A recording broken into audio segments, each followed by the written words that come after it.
And this is pound for pound boxing. The voice of the new generation. We pull back on punches. Fight predictions, news, and results. And we've been on a hiatus, but we're back. We're gonna give y'all some predictions. We're gonna give you a little bit of news.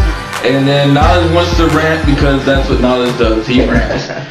First fight, we got Frankie the Gato Figueroa versus Ruiz Rodriguez. Going for Frankie. No, for Gato, he's got some mad skills on this kid. Up and comer. If you guys don't know, he's always, you know, he's got a couple different things, I believe, on Fight Hype, and they got little webisodes going on over there. He's even got his own website, so go check him out. Watch his webisodes. He's fighting on Wednesday.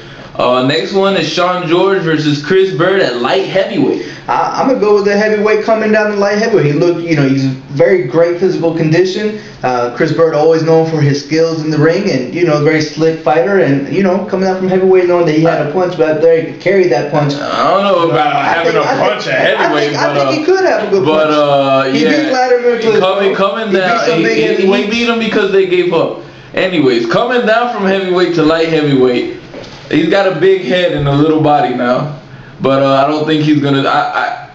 Let's see. After this first fight, we'll see. But I don't know. He didn't have no punch in heavyweight. I think that he competed in heavyweight. He competed, but didn't have a punch. He didn't have a punch. I don't see these younger guys being able to do more than the heavyweight division. Okay, but he didn't have a punch there. You said he had a punch. He does have a punch. Anyway, not a massive punch, but I mean, he got a good punch. Moving on to the next one. And I think coming down from heavyweight, you'll carry more punch power. You don't think so? No. Next one coming in is Cristian Mijares versus Alexander Munoz. I'm gonna go with Cristian Mijares though. Munoz is a tough kid. He ain't fought nobody, but he's knocked everybody out just about. So I'm gonna go with Mijares though. He's the one who defeated Jorge Arce, and Jorge Arce is an animal in the ring, and this guy. He just stepped up. He not fought Jose Navarro, a split decision, but it was a very good fight. And I just think Mijares right now is on top of his game. I agree. I believe Mijares is on top of his game. Look for Mijares to win this fight. Although Alexander Munoz is definitely going to test him. Yuriokis Gamboa versus Darling Jimenez.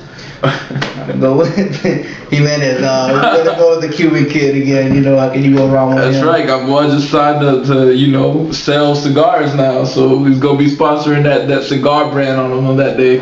Odlanier Solis versus Mamuka something Valley. Sorry, expect the knockout from Solis. That's it. I agree. James Kirkland versus Eromosele Albert.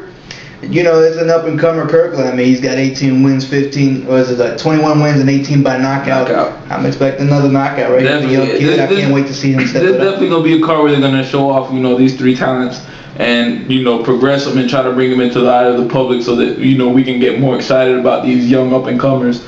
I like it. I like all three. Hopefully, they should all three produce. And, you know, hopefully in a year or 2 years, they should be at that championship level.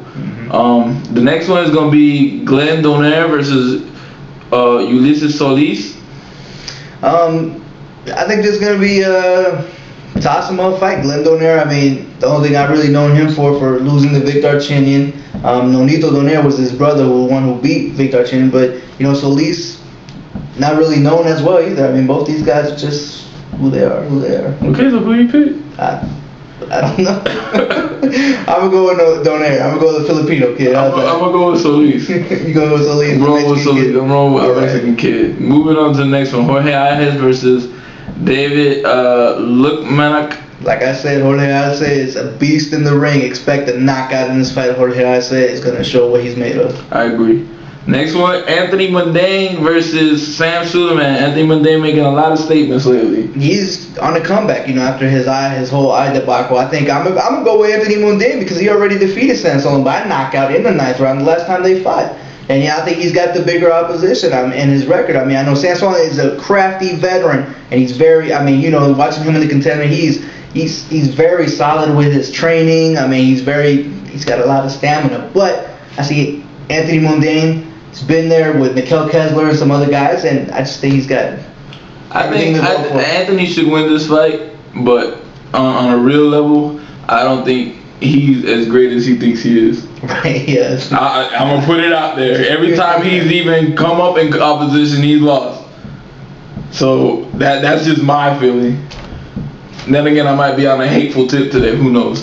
Oscar Diaz versus the ever dangerous to be announced man. You got to roll with to be announced. You know, I think he's still with Ludu, but I think, you know, Ludu was gonna try to cater him and right now get him back into the swing of things. So look for Oscar Diaz to get a nice decision or knockout or whatever they put in front of him. Mm-hmm. Ricky Ham versus Juan Lazcano. Why is he fighting Juan Lazcano? You know, he wants to look good in the public and up there in England. I mean, what can we say? He's a comeback fight. You just lost to, you know, the number 1 pound for pound guy. Get back in the win record. And he's not number 1 no more, though. Who's number 1? Joe Kazegi's number 1. Joe Kazegi's number 1. That's true, but I'm just saying, you know, he's trying to get back into the win column, setting up a good fight with Pauli Malignaggi. Next, you know, if Pauli and Hatton win, what can you say? Make for a good fight. I agree. Hatton deserves this one. I just wanted to see what you would say. Hatton deserves a little, you know, a little give-me fight after, you know, getting knocked out by Floyd Mayweather. What do you want me to say? I just want to see what she had to say. You want me to say, like, I know my knockout. Ain't gonna happen. I just want to see what you had to say, man. Panic causing panic ain't coming out to cause no panic right here. Manchester's gonna roll all the way down. So, yeah, it's Blue Moon all the way. We're going Malignaggi versus Lovemore in a fight that doesn't even have to happen. Well, what is this? You know, Lovemore he is exercising the right to do a rematch. Yeah, but if he had done something in the first fight, the second one, said everything he needed to say. Pauli has said everything he needs to say. That's a man that does not hold his tongue back. I respect Pauli, especially after that Cota whooping. But I mean, you know, you got a lot of heart, a lot of skill, and you showed it last time you defeated Lovemore and you know, it was a beautiful fight on your behalf. So I mean, it is what it is. It could be a tough fight though.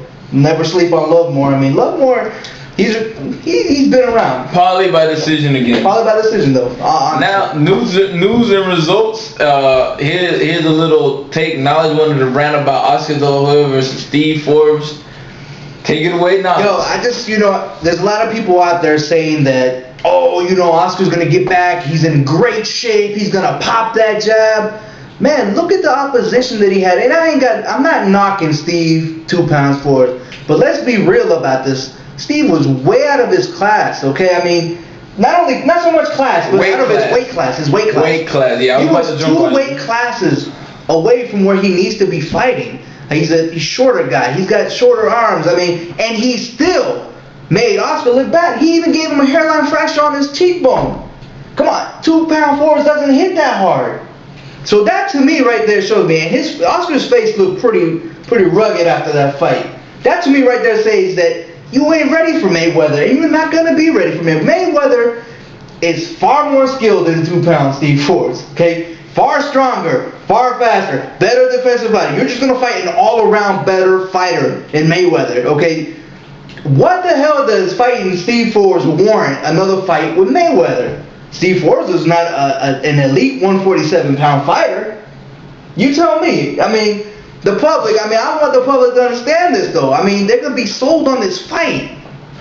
And for what? For what? Because he won his last fight? Get real with that, man. My bad, I'm sorry. I'll put it like this. I'm done talking about De La Hoya. I'm done talking about Mayweather until they do something relevant in their division. I'm done with them both. I'll leave that for knowledge to talk on for them.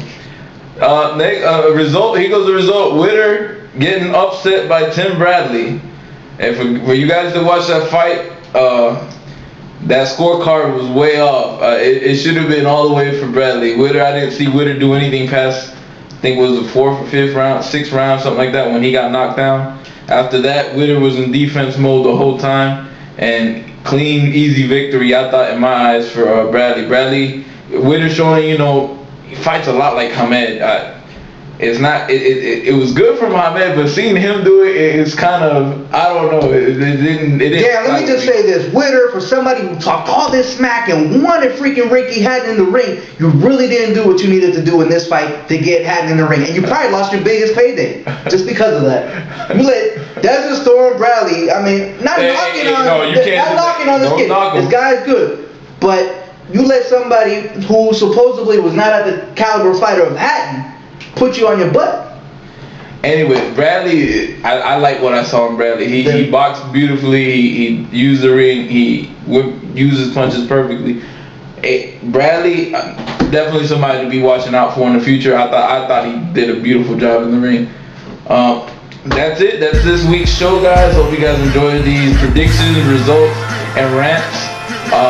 If you like what you see, not up here anymore because now we got an ad up here. So it's going to be down here. That's where you subscribe at. Anything else? Questions, comments, concerns? P4P mail@yahoo.com. Be on the lookout for the rest of the Nate Campbell interviews. We're trying to chop and cut them up, but it's just too much damn footage. Nate's got a lot of knowledge of the game, to say the least. And, man, it's very difficult to chop it all down and still give Nate the just due of what he said. So just stay on the lookout for that. Hopefully we do something to your liking. And keep watching boxing. This is Pound for Pound Boxing. Voice of New Generation. We pull back, no punches.